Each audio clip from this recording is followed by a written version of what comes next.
Okay, thank you. So hello. I had a little moment actually as everyone started coming on, because I can see like a lot of people who come on the Right Nights sessions, and I had a little moment of like, oh hello, there's lots of like amazing people on the call. So I'm a little bit jittery. It's going to take me a second or two just to ground myself. I'm Julie. Or Jules. I'm based up in Edinburgh. OD practitioner for a number of years, and I guess like this session for me is because my writing practice has been such a big part of my recovery sometimes from like various life stuff that's happened, but I also find that I've used it increasingly with my coaching clients, within L&D spaces, to kind of get people to really reflect, to deepen, to quieten, to kind of find their own narrative and articulate themselves. So it feels like really important work to me. And it feels like often people put a lot of barriers on themselves, and they often feel like they can't write, or they can't express themselves, or they're not good because there's a whole bunch of rules that sits around what they're supposed to say. And I'm kind of dedicated to create spaces that we clear a lot of that shenanigans out of the way, and let what needs to come. So I want to talk a wee bit about that today. Is that okay? Wonderful. I mean, that's fantastic. How did you start doing this as your practice? I mean, how did Jules get into this?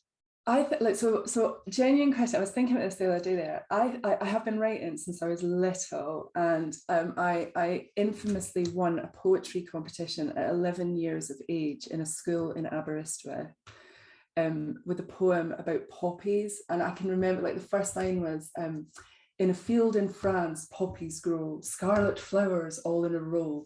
And oh God. And so when I was a kid, I wrote like really freely. And then I got into my 20s, I went to university, and I stopped writing for myself. I stopped doing anything reflective. I stopped doing anything creative. I wrote essays. I wasn't even writing sort of like intense teenage poetry. I just stopped. And that continued into when I started my first job, when I moved into my career. I was working in HR. I was good at writing kind of comms. I was good at creating narratives around organizational restructures. I was good at positioning things, but I wasn't writing for myself, and I wasn't writing creatively. So I would say like I came back to it probably in my early 30s, and I came back to it because it was trauma-based. It was like my mum was diagnosed with early onset dementia, and there was a lot going on. And I think in one of the posts that I put out on LinkedIn, which felt quite edgy for me because I am quite a private person, weirdly, I said that I had this like annus horribilis around 2013 going into 2014, where I was dealing with dementia, and my marriage was breaking down, and that had led to debt. And I was trying to write a dissertation, and Sarah Baird from Ashridge, who's not on the call, very kindly sat me down and said, you above all people could probably do with an extension. And I was like, no, I'm not having it. I just need this damn thing done.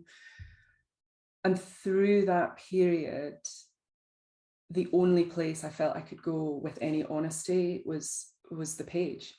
That for me was like where I could kind of let rip, and I wasn't beholden to anyone. I didn't have to be a good girl. I didn't have to be like a good daughter or sister. I didn't have to like hold it together. And some of that stuff is really raw, and it's quite hard to look at now. I kind of don't really go back to it as an archive, but it is there should I ever need to.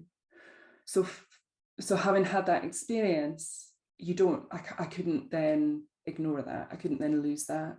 And I had to bring it into my practice, and I had to start like putting it out in the world a wee bit more. And I was blogging, and the blog was getting a lot of love, and that was really kind. It was a really good way of not having to market myself. So I didn't have to do like elevator pitches. I could just like chuck a blog out and folk would go, that's nice, do you want to come and work with me? So it was a really neat way to kind of get round all the traditional like asks for having a sales pitch and a marketing pitch. I totally recommend that, by the way. And did the Right Nights thing sort of grow organically from that then? Was that just part of that? Yeah. I think I've always been someone who's liked to have a bit of a side hustle. So like over the years, I've done things like I did the facilitation shindig, you know, for facilitators. I've always liked to have a side project. It's something which isn't strictly within the realm of the stuff that we do, but is always attached to it. And Right Nights came about because it was lockdown. I'd started messing around with fiction a wee bit. I'd been on a couple of courses. Thank you, Fee Gifford, for suggesting some courses to go on. And I had joined a couple of writing groups that had very different cultures. So I was in one writing group which was really critical. It wasn't critically evaluative. It was quite male, sorry, to the lovely men on the call, but there was a lot of like blokes that were like hacking each other's work, and it was all very like, oh, I don't know if I like this. And then I'd been in another writing group, which was like just lovely and joyful, but like not really, like everybody just kind of did their own thing. And so I think Right Nights kind of came out of this space of what would happen if folk just got together and wrote and saw what coming, and just created a space where it kind of didn't matter what was there or whether it was good, whether it was not good. So the format's the same. It runs for an hour and a half on a Wednesday evening, and we use Wild Mind writing. When we arrive, it's always like a hello to the page thing, so folk feel comfortable not having a blank space in front of them. And we do a wee bit of a check-in. There's always a theme, and then people are asked to write for 20 minutes, and what comes out of that 20 minutes is complete potluck and can be poetry. We've had memoir, we've had erotica, which was fun. We've had people really ranting. We've had folk who have really like expanded their thinking. We've had detective stories, all sorts.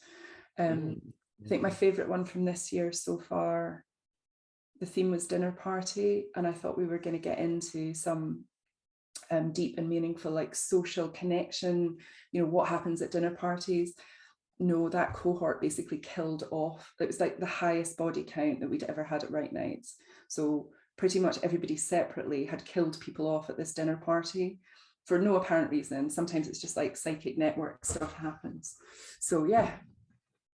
So you never know what's going to happen at Right Nights, but it's always like a really lovely space.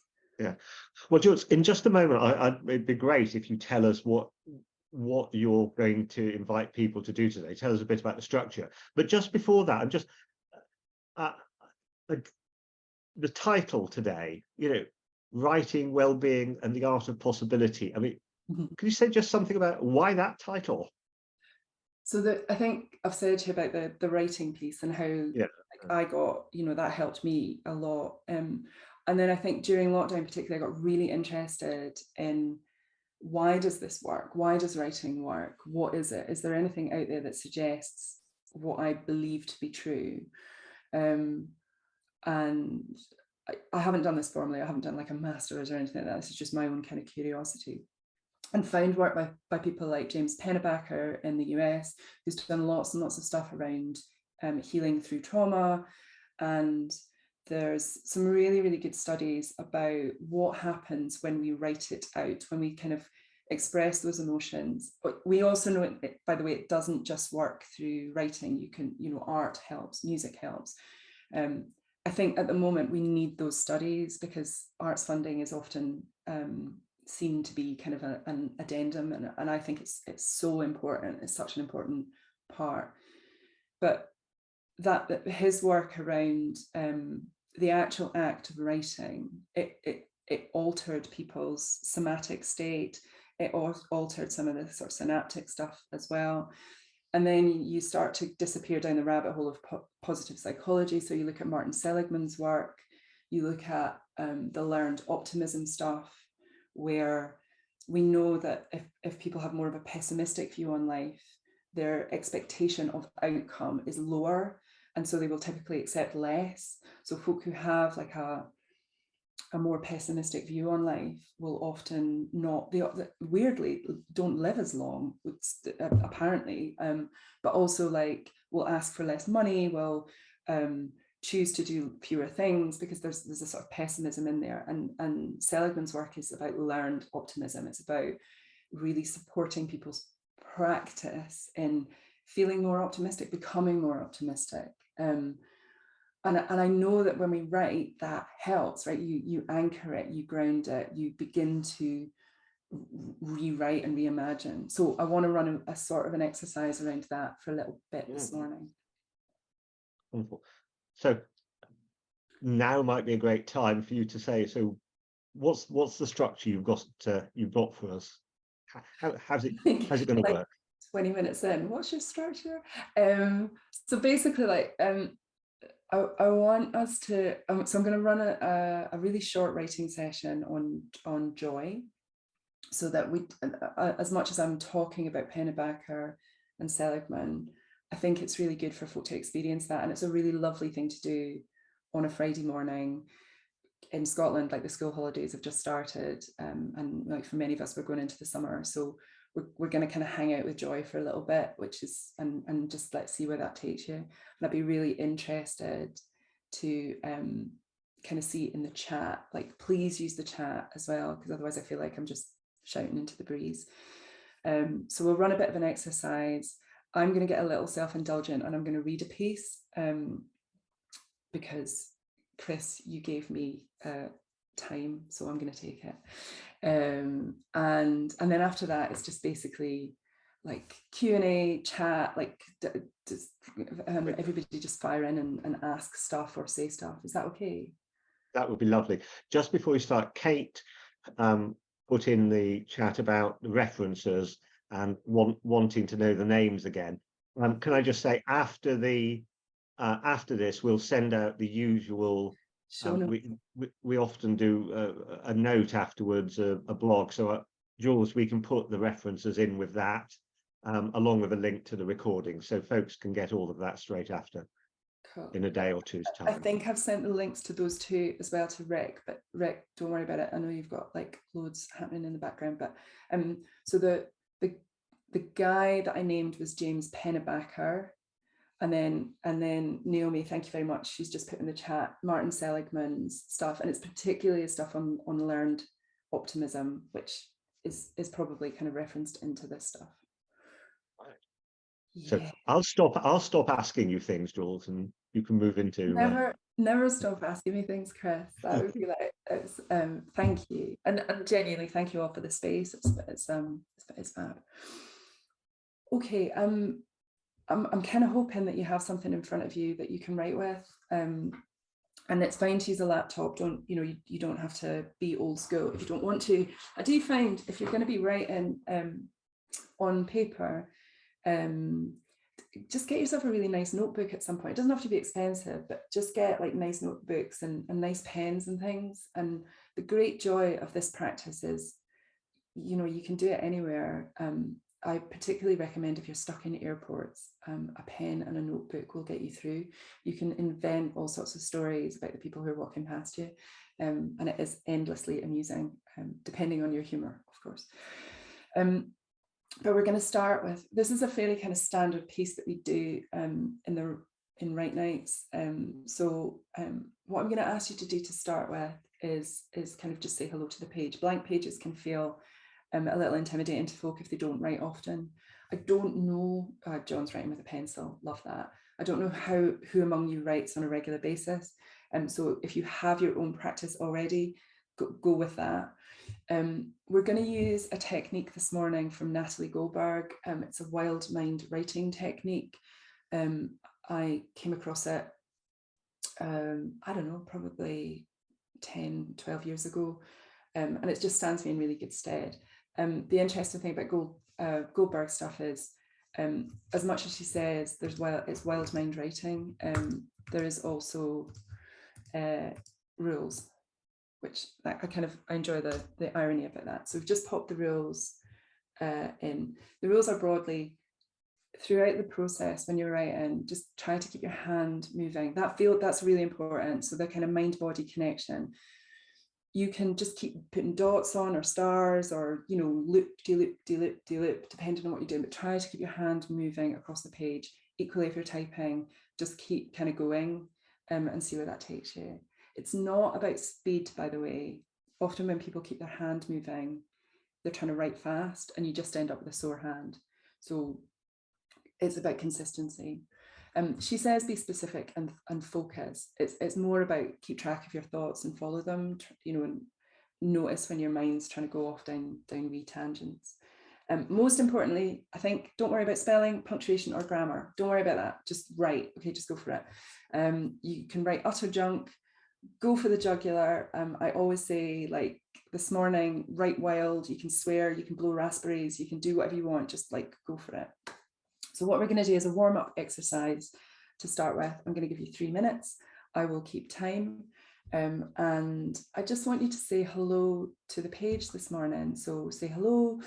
You might ask the page some questions. You might want to tell it how you are this morning. So I'll give you 3 minutes starting now. So just go and say hello to your page.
Okay.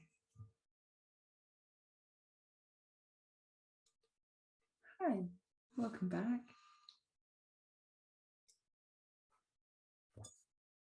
All right, so some of you will be bumping into yourselves already. Say hello to yourselves. on the page, and that's all fine. We're going to move straight into a reflective piece. It's going to be a wee bit longer. It's quite useful if you notice the difference between when you say hello and start and then this piece, because this is going to really connect you to a memory. And so part of the work when we're trying to get people to connect to their joy, their hope, their sense of delight is often like helping people reach back into where it's happened for them before. So they don't have to be big moments. So I'm going to ask you to write on a moment of joy that you remember. It is not an exam question. You do not have to find a perfect moment, or, you know, it doesn't have to be a big thing. You're not reading this out to anybody. So it's your own moment. So just take a nice long breath, ground yourself for a second, flick through your archives, find that moment of joy. And we're going to write for 5 minutes. I'll keep time, and I'll see you back here in 5. Okay, go.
Okay.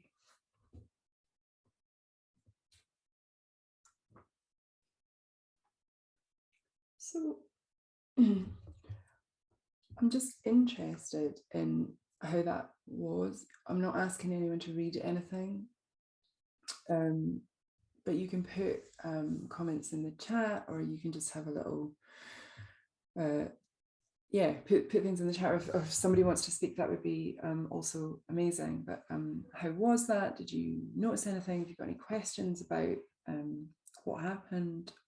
Kind of curious about how the experience was for folk.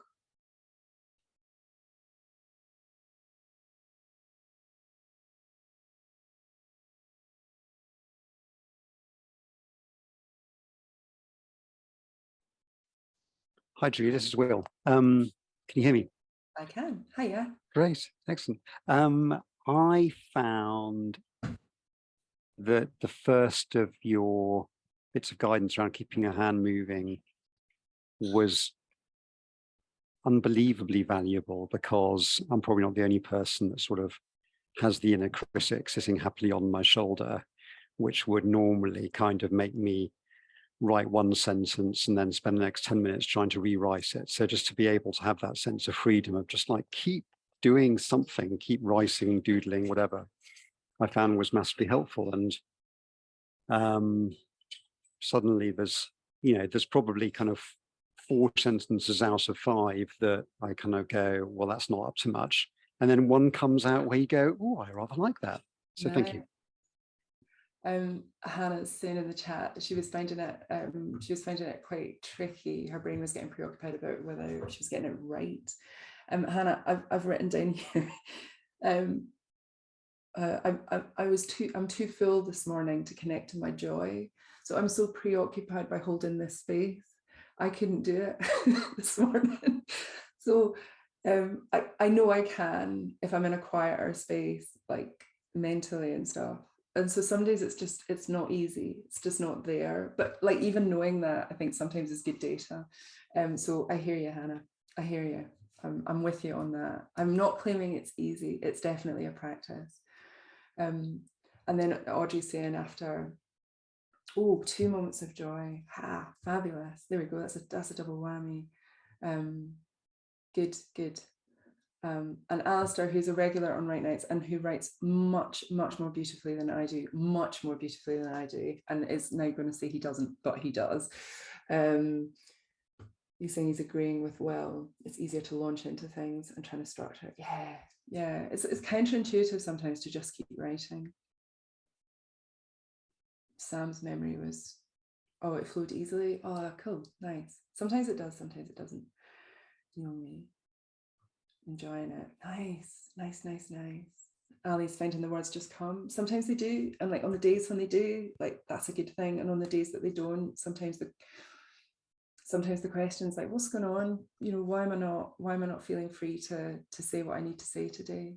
Kate found it expansive. Morning, Kate. Lovely to see you. Okay. So the practice in all of this is a practice that you can come back to. You can come back to, again, in the positive psychology stuff, it's coming back to moments of appreciation, of joy, delight. You know, there's a bunch of words that can really trigger some delicious things. Rona's finding it difficult. Delight, pride, but joy feels, yeah.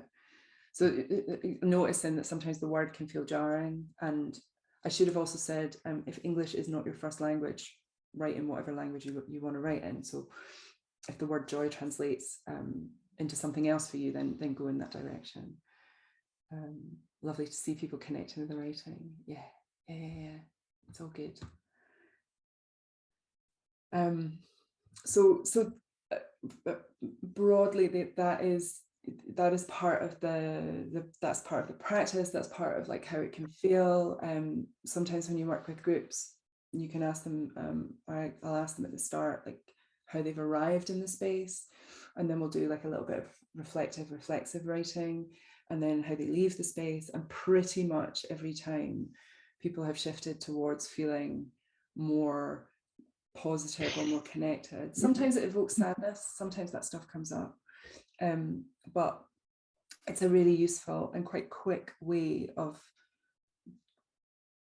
getting into contact with ourselves and sort of hearing ourselves and our own narrative. So yeah. Anything else anyone wants to say or anyone wants to put in the chat? If not, I'm just going to read for a bit.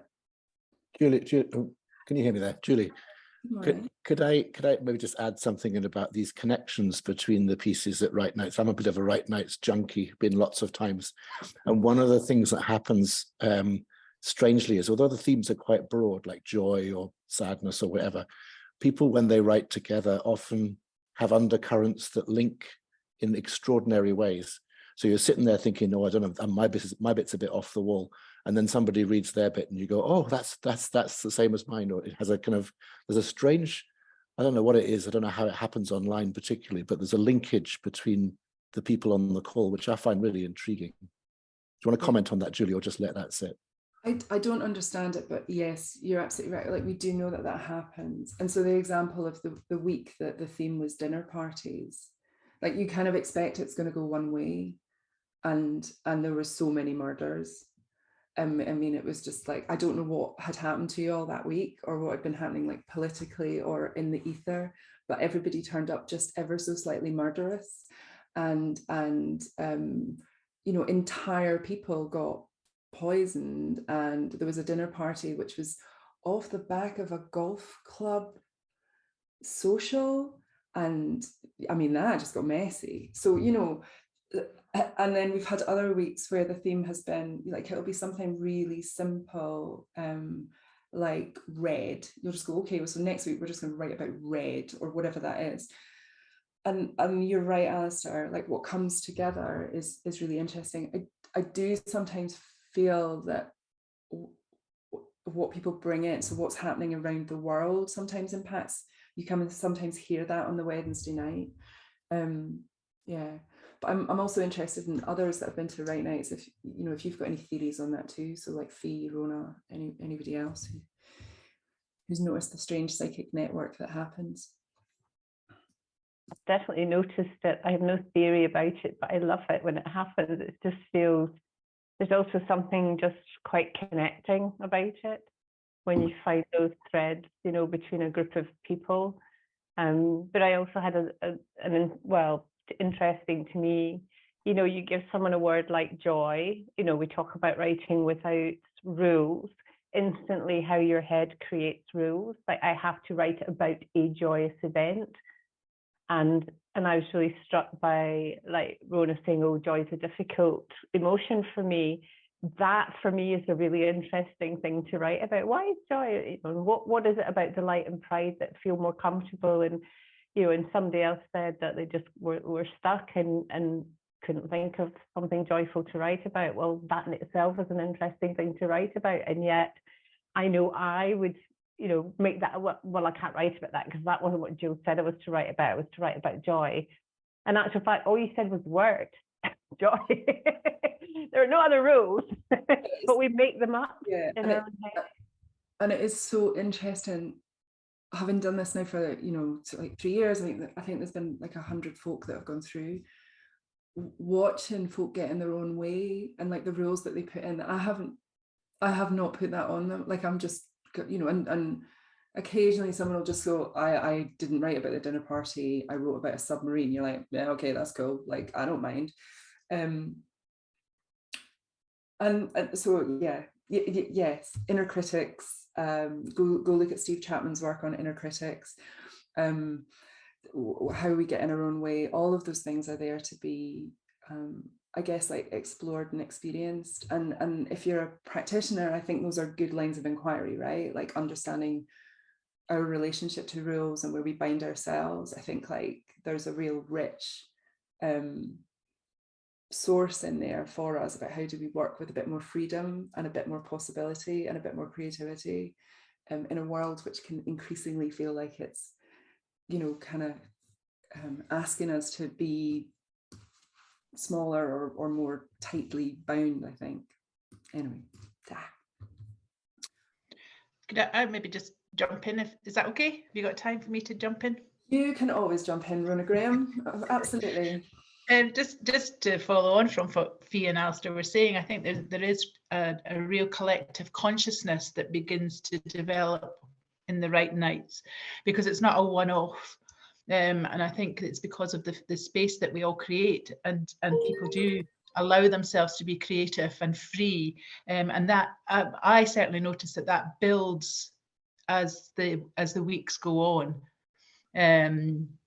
So yes, so I think that really helps. So what Fee was saying there is that you're given the word, you begin to expand your rules, because they're not put in place during the right nights exercises. So Hannah's saying, the fact that we're writing together over 5 weeks, I think really helps.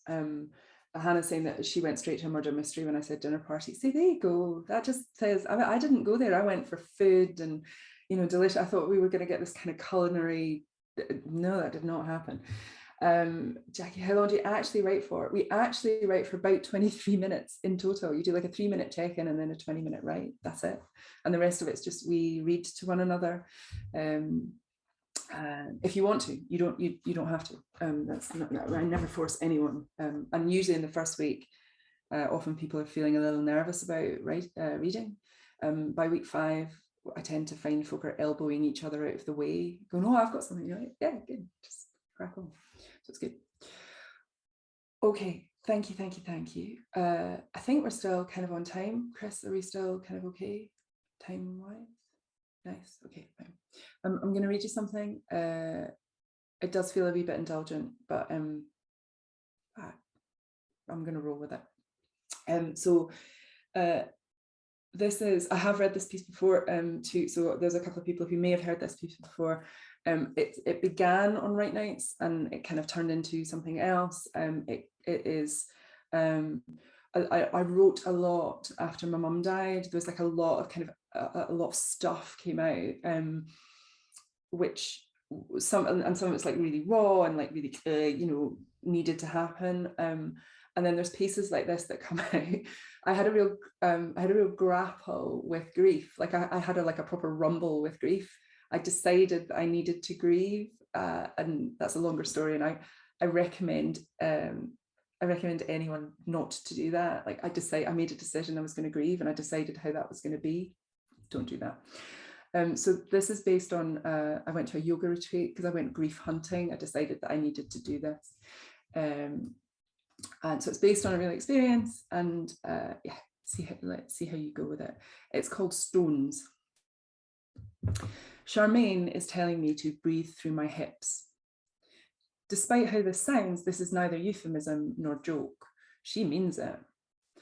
How I'm supposed to achieve this feat, how I or anyone else could possibly breathe through their hips, is beyond me. But I am lying on a warm floor in a vast, spacious dome in southern Spain amongst 24 other women, with Charmaine's dulcet, liquid, Irish, Canadian tones washing over us, giving us firm but insistent instructions to breathe in and out and in and out. And while the farmer's daughter, Fife in me, cringes and giggles at the notion that I might have to breathe through my hips, I guess I should really give it a go. If I'm honest, I'm a little afraid to be here. I've arrived with a heavy burden of unprocessed grief from Mum's death, less than 12 weeks previously. In the past 3 months, my heart space and feeling sensations have dulled down so much that I don't seem to be able to have emotion. I'm working in that deliciously disconnect level where not much seems to affect or upset me, but then not much delights or lights me either. Yoga retreats are, I suspect, entirely designed to nudge at that disconnect and get me all joined up again. Christ, who knows what will flow when everything clicks back together? And do I want whatever comes to spill forth in front of a group of Euro strangers? Probably not. So for now, I lie here in the gathering Andalusian dust on the dome floor, yoga mat beneath me, blanket over me, and I breathe slowly and carefully, and I see what comes. I thought grief would be liquid.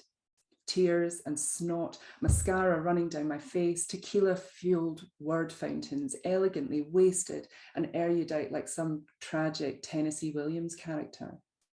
But this grief is stone, stone cold heart, belly filled with gravel, calcifying hips and body heavy, cumbersome like I have rocks in my pocket. Here in the Spanish sunshine, my body feels the warmth and it wants to move like air, like water, but I am elementally earth, grounded, ludding, stubbornly stuck. It takes a lot of heat to liquefy rock. There might not be enough fire in the world for this one. Even breathing through my hips won't cut it. But whilst I'm stone, I'm no cold diamond. I can be here, warm and smooth as a big pebble on a beach. I'm not jagged, I'm not sharp or cutting to be near. I'm simply worn flat, years of loss, whittled away by experience after experience until I'm polished and glossy. I think many of them sense it. Marianne comments on my quiet steadiness at dinner one evening. I say, I'm not always like this. I can be exuberant and daft. She doesn't look like she believes me, and I wonder how long it's been since I was properly exuberant and daft.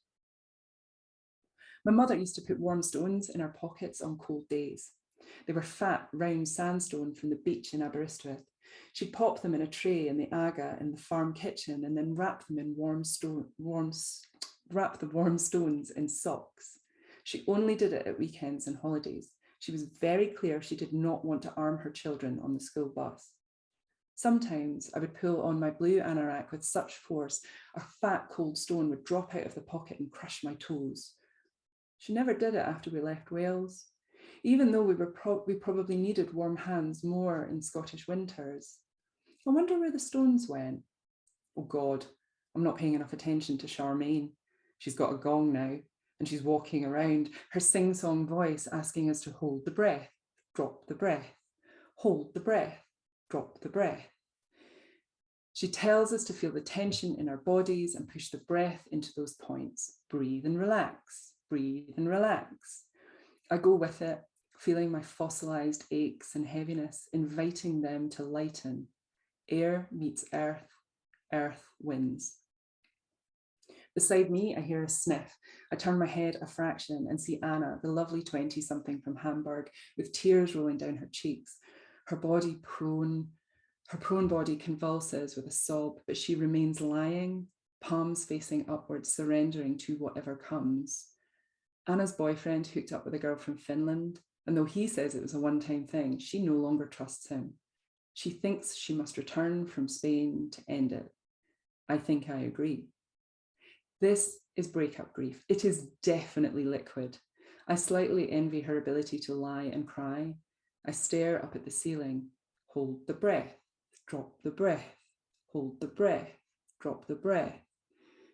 My hips feel like those warm Aberystwyth stones have been implanted deep within them. Solid, heavy, utterly unwilling to breathe. I shift around a little on the mat and I sigh deeply, out of sync with the rest of the room. I focus on my heaviness, the pressure of my back on the mat and the mat on the floor and the earth the floor rests on and the earth that holds the ground and the layers of earth from surface down, down, down to liquid core. I am a dot lying on the surface of a liquid core. I feel small, but strangely comforted by my place in all of this. Me as a wee dot with other wee dots, all floating on molten lava. The comfort shifts and I begin to feel something like vertigo. Hold the breath, drop the breath. Hold the breath, drop the breath. The moment goes and I refocus, not on that earthbound heavy weight, but on the lightness of the air in my body. On the inhale, it races pleasingly from lung to throat to nose to mouth, down the diaphragm. If I concentrate, I can feel it dissipate into my bloodstream, ripping through the limbs. I hold the thread, the rise of the breath, and feel it rush upwards again, nose, mouth, tongues, nostrils, and back down into my body, my belly, my hips, upward again. Exhalation, let the body go. Inhalation, let the breath spill through me. For a split second, I think I might be breathing through my hips. And then there's the sound of the gong and an internal landslide of rocks, and the breath vanishes upwards, and I lie grinning and heavy on my mat. oh boy, I have a long, long way to go.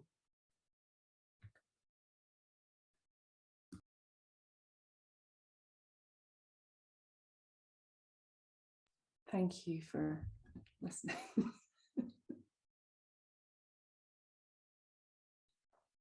So I feel now like I just want to open up the space for a bit, like 10 minutes. So if anyone's got any questions or comments, or yeah, what do we need to talk about writing, about well-being, about possibility? Thank you, Naomi, that's very kind. I'm still a little bit weird about sharing my stuff, right? So you've really, like, you can see that in me. I'm a bit like, ah.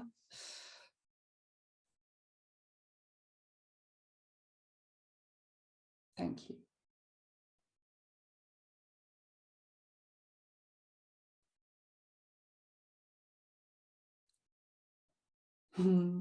Good. Did it transport you to Spain? Anyone who's been on a yoga retreat and has had somebody stand over you with a gong, I hope that resonates. That kind of like lying there struggling to be like, oh God, I'm being told to do something and I'm just, my head's not in that space. Yeah.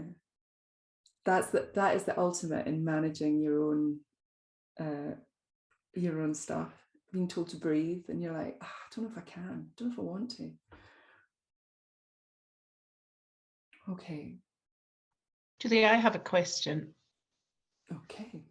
A lot of the writing that I do is journaling. So similar to what you've shared there, a very personal encounter with oneself and others. And what I'm interested in is how do you go about editing it so that it feels that you can share it and it's more of a sharing of a perspective rather than a personal story? Okay, that's a really good question. So I would say to everyone, like, just know your own process to start with. And my process is I write pretty loose and I'll just write as I see it or as I think it. And I do give myself a lot of permission to just write it. So it was when John came onto the call earlier on, he was saying, like, you know, he's like, his view of me is I can bash out like 750 words and it's not because I don't care, I really do care, but I give myself a lot of freedom in my writing now. So the way I describe my process is that I write loose. I just kind of call it as I see it. And then I edit afterwards, and the editing can take like 10 times longer than the writing process. Like the editing's the bit which is dull, and sometimes, like for a piece like that, I don't know, I edited that like a few times, and sometimes I read it out, because when you read it out to yourself, you can hear the hitches, the bits that don't flow. You can begin to hear the bits that feel a bit jaggy. So there's that. And then there's this other part of your editing where you just need to kind of let it, like, if you're wanting to really improve, you've got to let other folks see it, and you've got to let other folk comment on it. And I'm really lucky, like I'm in a couple of really good writers groups, and some who are here today, who you know, kind of do a bit of critique and like supportive critique around the writing. And then I'm still in an online writing group with a bunch of writers from Shetland, and you get to hear Scottish dialect pieces, and you get to hear people who write very, very differently from yourself.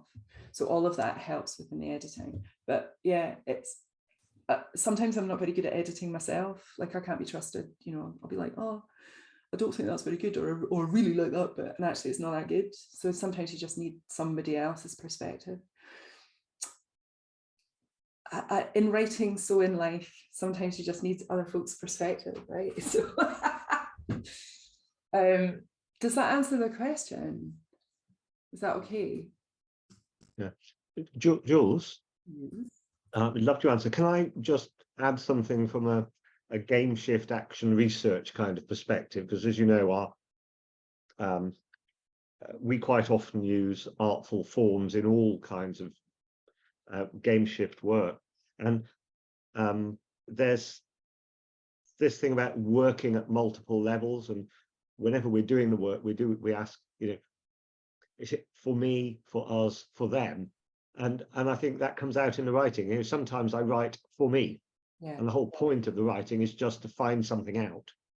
I don't know how I feel about it. I don't know what I think about it, so I write it, and it's for me. And then sometimes we might be working with a team, and we do some shared writing like this, or some shared art making, and it's for us. It's for the well-being, the making of this team, and by sharing it, something new happens. Nice. And I think that's different for them, where we're writing presentationally a piece of craft to put out, finished piece of some kind, a published piece. And I think thinking on those different levels sometimes helps me to work out what I'm doing. Nice. Yeah, I love that. That's really helpful. And I completely agree. And I think I also have this bit that it's on top of knowing who it's for. I really trust my flow now as well. So if I can't find my words, there's a reason for it. And it's either like I don't believe in it, or there's something, like there's something going on where I can't find my words, and I really trust it when I can't find my words, and I really trust it when I can. So I think, like, for me, it's who's it for? Is it, am I writing for me, for them?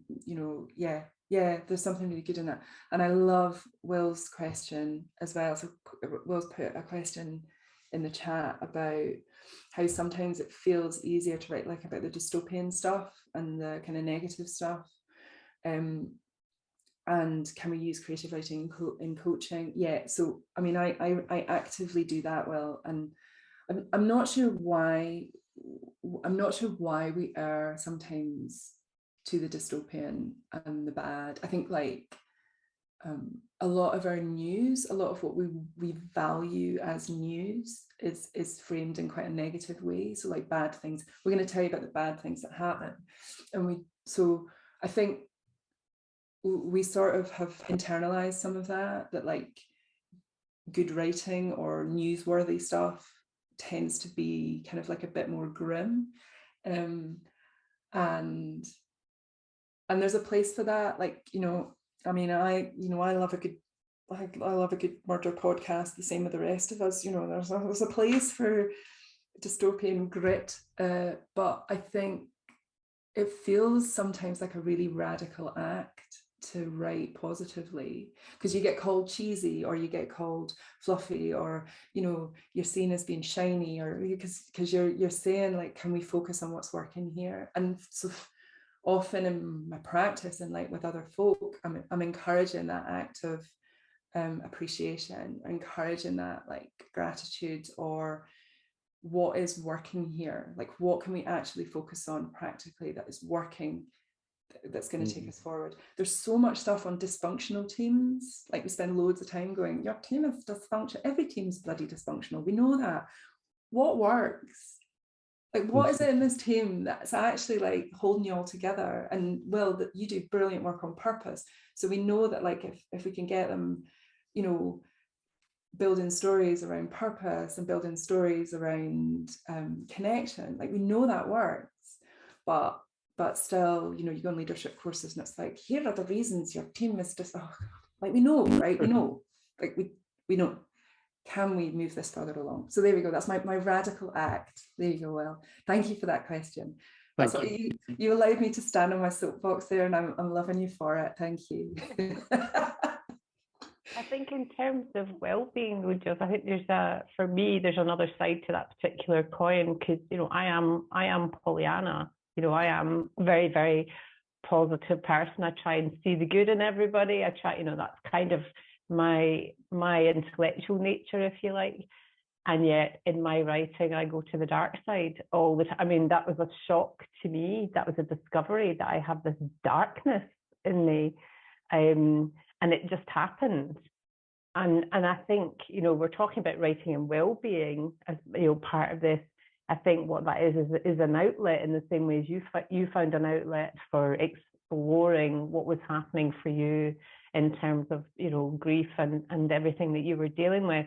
I think for me, you know, there's kind of that in my work, in my family, you know, there's that expectation that is what people value about is your positivity, and there's always a way forward, and there's always a solution kind of attitude. But actually in my writing, I found this outlet for this part of myself that I've probably packed away in a box all these years. You know, I have darkness in my soul. Yay! Welcome to your darkness. And at the risk of massively contradicting myself, which I'm allowed to do, right? This morning, it's my space this morning, I'm owning it. I think there's something in that feat about, again, like where we bind ourselves and where we get in our own way. And so when I think about some of my what I now call my recovery writing, I didn't call it that at the time, but when I look back on my kind of recovery writing, I think the thing that helped me was I really allowed myself to be miserable and angry and sad and confused. And like, so if you're dealing with particularly stuff like early onset dementia, if anyone's going through the dementia journey at the moment, I'm so sorry, it comes with its own stuff. But the ambiguity and everything that sits around it, allowing yourself to fully go there and just like, you know, say what you need to say. For me, like, that was really helpful. But you kind of often as well need folk that can pull you back out of that. So as much as I'm like, yeah, be positive, and we need some of that, and that is a radical act, I agree with you. I think sometimes we also stop ourselves from having a full end-to-end emotion. We're not supposed to feel sad, bad, mad. Sometimes we do feel sad, bad, and mad all together sometimes if you're on a really good one. So yeah, there's something in both of those things. And I think just the other thing that's just occurred to me is that, you know, if we're talking about teams, or, you know, maybe people who are already in not a great place, and what we try and do is say, yeah, but what could be good, and sometimes you're just not ready to hear that. And there's a bit of me wondering, it'd be an interesting experiment. What if you took, you know, if we've got a team who's not in a great place, rather than trying to build optimism and positivity, what if we actually took dystopia to the extreme, to the point where it was so ridiculous?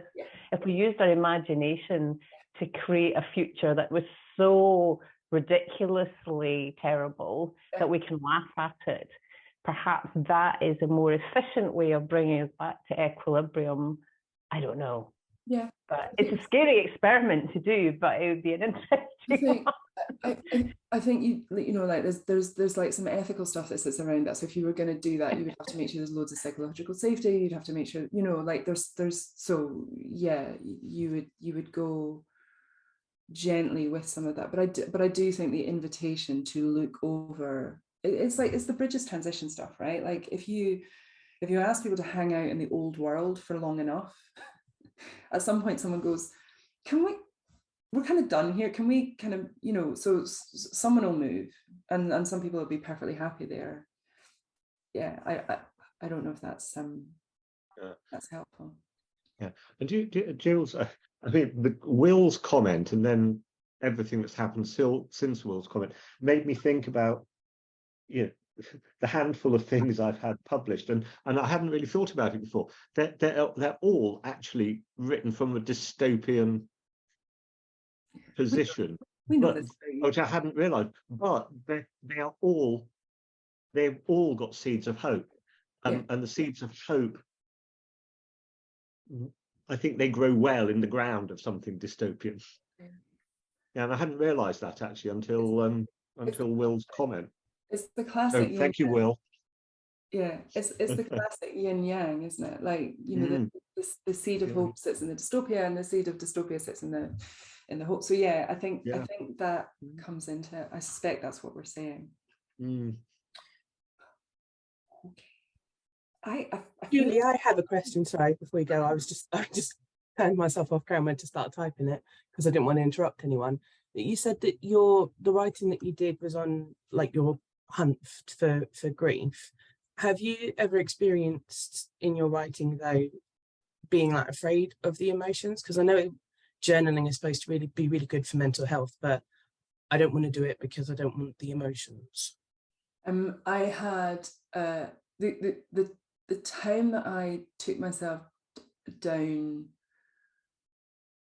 an unsupported, yes, it happened, and I wouldn't necessarily recommend it to anyone. So again, so 2014, I was just in a really bad place, and I think I kind of wrote for about 3 days, sort of on and on, not consistently. I wasn't sort of sitting up at 3 o'clock in the morning. But I was on a thread, and I kept returning to that thread, and that thread got kind of grimmer and grimmer and blacker and blacker and blacker. And like that writing, I really am not able to look at now, which is interesting in itself. But then I got to a point where I recognized that this was not good, that me just like sitting writing about stuff wasn't actually great. And I then put other practices in place. I took myself out, hydrated myself, spoke to friends, went and got like walked and went outside and sort of put it all away for a bit. So it is all part of the well-being. I don't know if that's fully answering your question. I think, yeah, like it's not, nothing is everything, right? Like writing is one part of anyone's well-being practice. It's one thing that can work. I really want to speak to the fact that music and art and being outside and breathing and moving are all part of the same kind of connected bit. But anything where you feel like it's taken you to too bad a place. So if you decide that you're going to go running and you discover that suddenly you're doing an ultra marathon and you're miserable as hell, it's not doing you any good anymore. But others might have to pull you out a wee bit.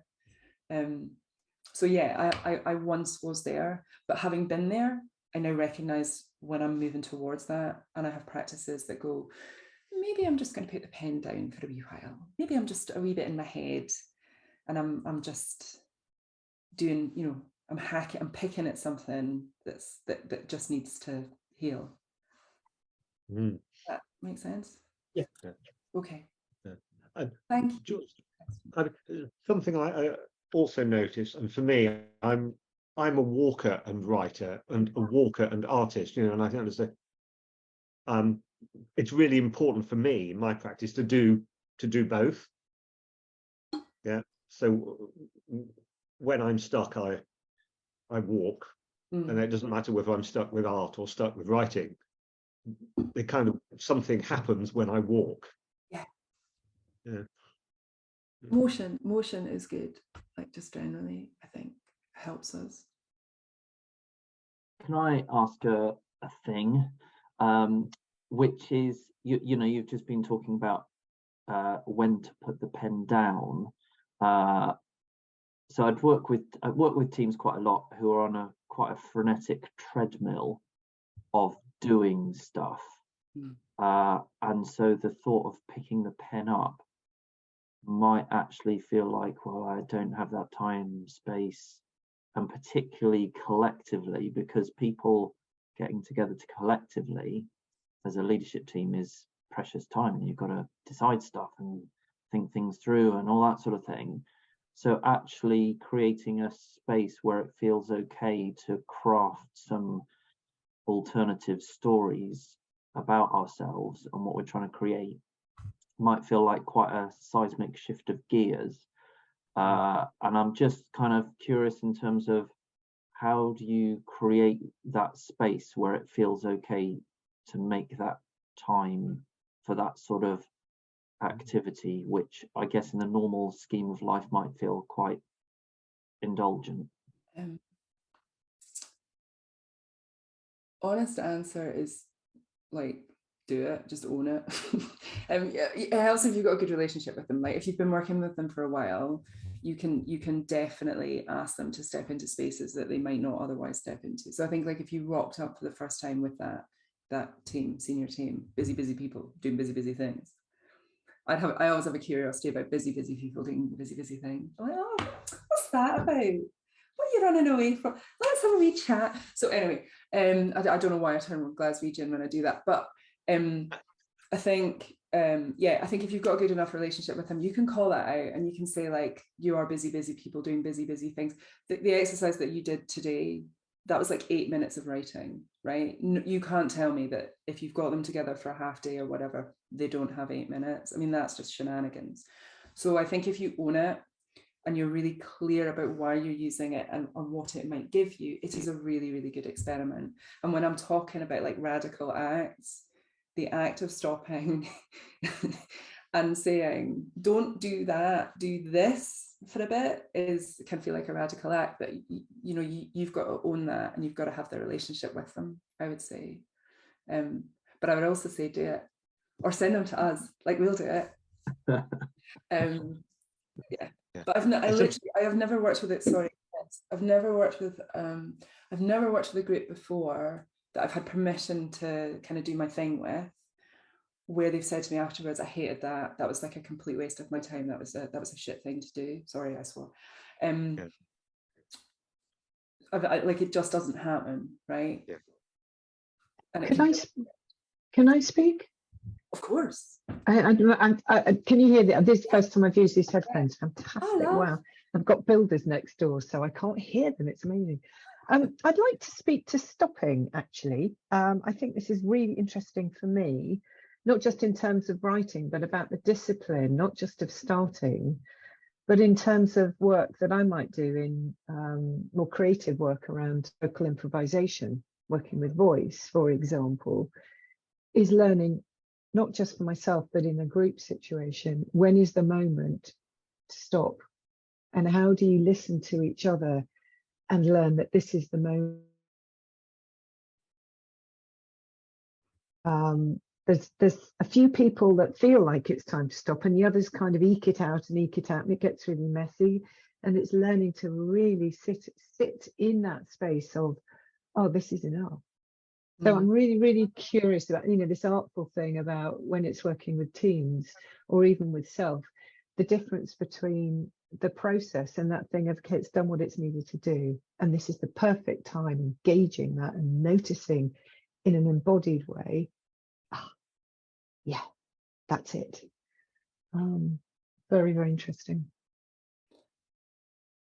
And I think on that note, it's like this is the psychic network stuff. That is a seamless way to go, okay, well, we might be done here for today. And I genuinely think sometimes you don't know, it could go on. Like, sometimes you could talk for ages and ages, and other times it's 9:45 on a Friday and we might just be done. So I love that, Kate. I think that's a really, really good point to end on. So thank you. Okay, well, Jules, I'm sure we could go on, and I'm sure there'd be lots of appetite for more of this. So I just want to say thank you very much for doing this for us today. It was wonderful to have the chance to, we love having you as a partner in GameShift, and we've never had the opportunity to have you run one of these before. And it's been brilliant. So thank you so much. Thank you for the opportunity. And thanks everyone. Like, honestly, your participation's been awesome, everybody. Thank you. Yeah, and I want to extend that thank you to everybody who's come and participated today. And I just want to say, the reason we at GameShift do these is GameShift is about artful knowing in richer ways. So we're very, we have a lot of these public hangouts where we share our practice, and we'd love you to come to them. Our next one is the 20th of July with Alex Steele, who Jules, Will and Kate know. He's a jazz musician who's a GameShift partner, does a lot of fantastic stuff, and he'll be looking at the work of improvisation. And again, it will be very juicy and full of insight. So we'll send an invitation to that, along with the recording of this and a bit of a blog that draws some reactions, draws together some reactions from today. Yeah, go to Alex. He comes with like big energy, and it's just like you'll dance into your day. It's good stuff.